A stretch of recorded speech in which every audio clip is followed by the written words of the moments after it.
Well, today we're going to look at a couple of kits from Temu. So my wife was doing a Temu order, so I thought I'd order a couple of little resin kits. I wasn't expecting much, to be honest. I went with some 1/24 scale because I think that's just easier to paint. So I got two. It's meant to be Indiana Jones and Mad Max.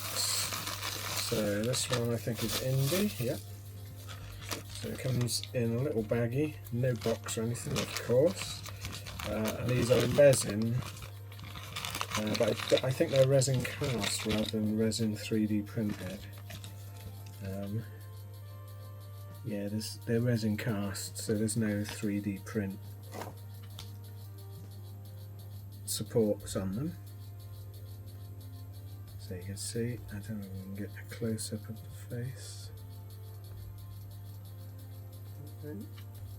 Not a bad likeness of Harrison Ford, to be honest.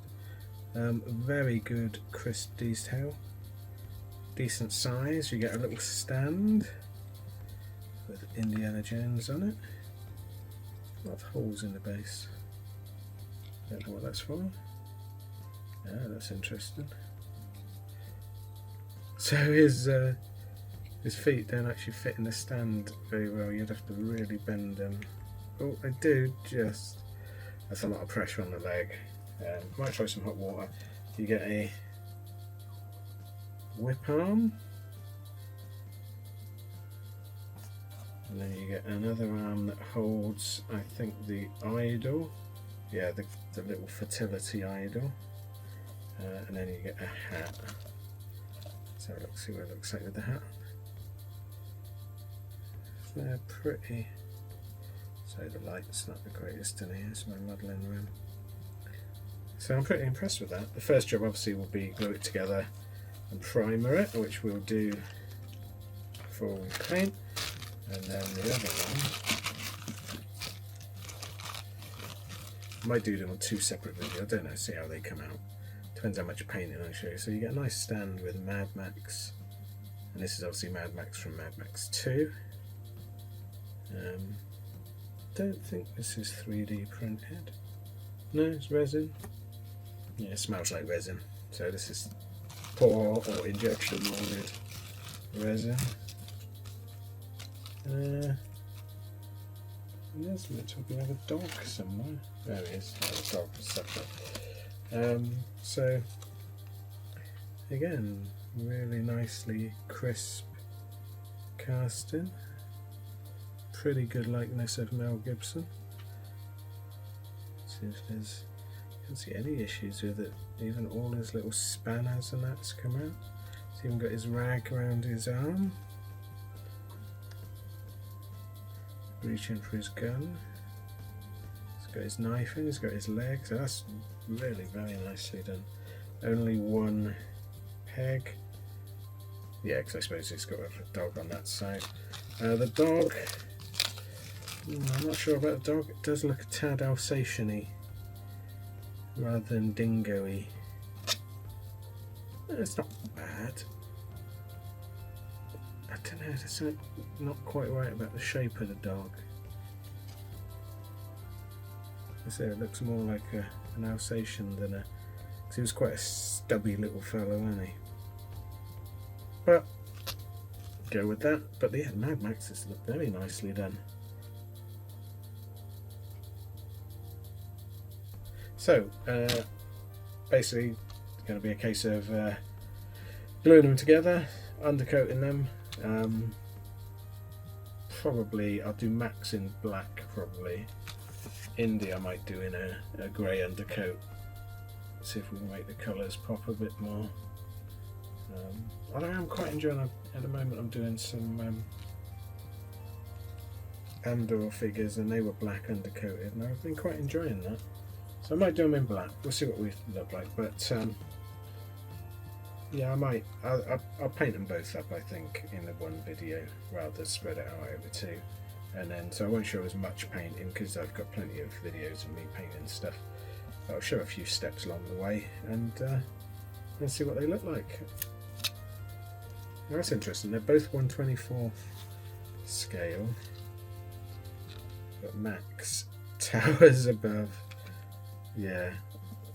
One of them's not 1/24 scale, but you know, resin shrinks.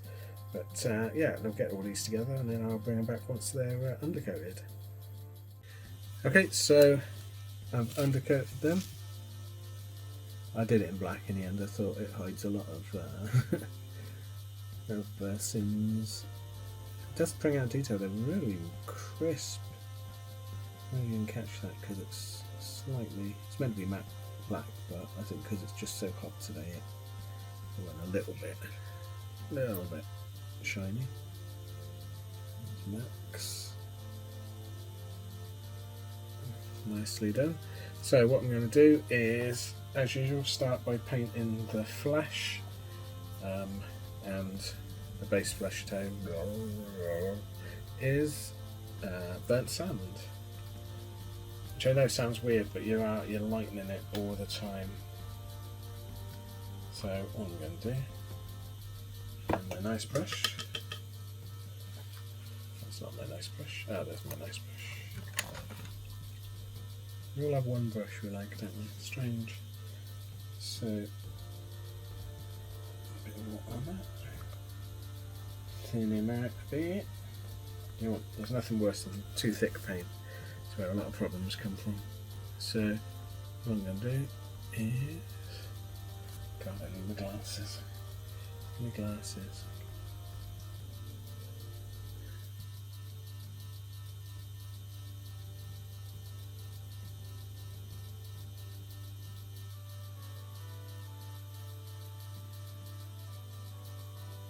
And you'll get a couple of coats of this just to lay down a nice base, and then we start building up lighter and lighter until we get the shading we want. So I'm just going to do that on Indie and Max, and then we'll come back. Okay, so let me show you a big light on. Hey, that's better. So you can see that. So I've started picking out some of the flesh tones getting a little bit lighter, and the idea is you then build up until you get to the shade you want.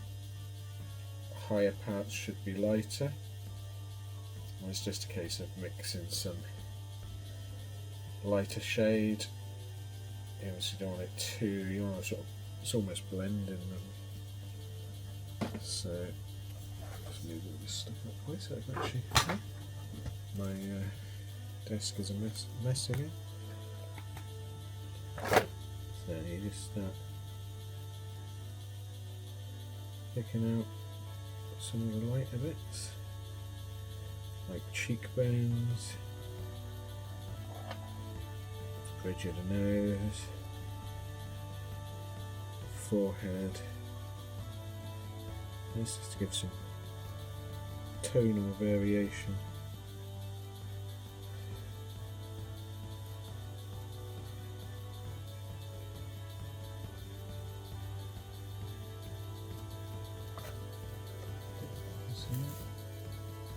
Looks a bit dark, but in real life it looks a lot brighter.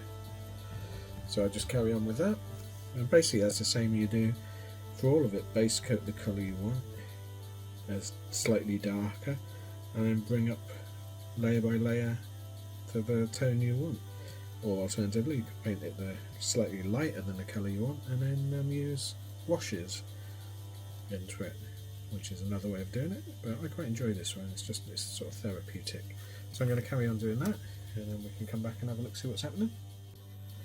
Okay, so as I thought, Mad Max has been pretty easy to paint in that he's basically just black. So I've done lots of variations on browns and greys, and then some dry brushing. So he's come out pretty well. I will do some close-ups with the other camera. The dog, I'm just finishing painting. Still not sure on the face of the dog. I think that's more the sculpt. And then the stand is coming along. Mad Max. Indiana Jones I haven't really done that much more to. I've just sort of started blocking in his shirt. It's going to be the same sort of method, so I'll get that done. But yeah, coming along. Okay, so finished the figures. I'm very pleased with how they came out. We'll have a look at them in a bit more close-up detail. Should we do Indy first? So, Indiana Jones.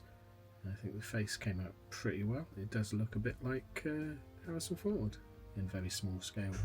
I'm pleased with how the idol came out as well. He's mainly browns. He comes on a nice little base with his name on, sort of hieroglyphs. I didn't matte varnish him because I thought he's probably a bit sweaty. The one thing, I don't know if you can notice, have you discovered it yet? I put his hat on back to front. I don't know. Rookie mistake. It fitted both ways. It doesn't look too bad. I can't get it off. So I've tried and it did break the rim, so at some point I might Dremel it off and make a new hat, but I think it looks alright. It will look fine on the shelf. Very good detail. Enjoyed painting him immensely. And then Max, which I think is my sort of favourite one.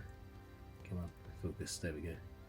So I think the face is pretty good for a beaten up Mel Gibson. Just trying to get it to focus where it focuses on here, there. The detail is superb on this one. Really very fun to paint. Very simple to paint. Well, just a lot of dry brushing, a lot of dirtying down, a lot of greys.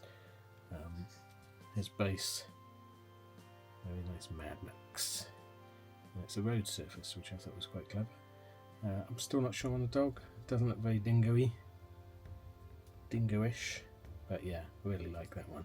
So I'm very pleased with how it came out. Price-wise, I think that one was $6.97, and I think he was slightly more expensive. It's like $9.97 or something like that, even though he's smaller. They're both meant to be 1/24 scale, so don't know what's going on there. I've ordered some more figures. They've got a nice Ripley, so I ordered that. A Schwarzenegger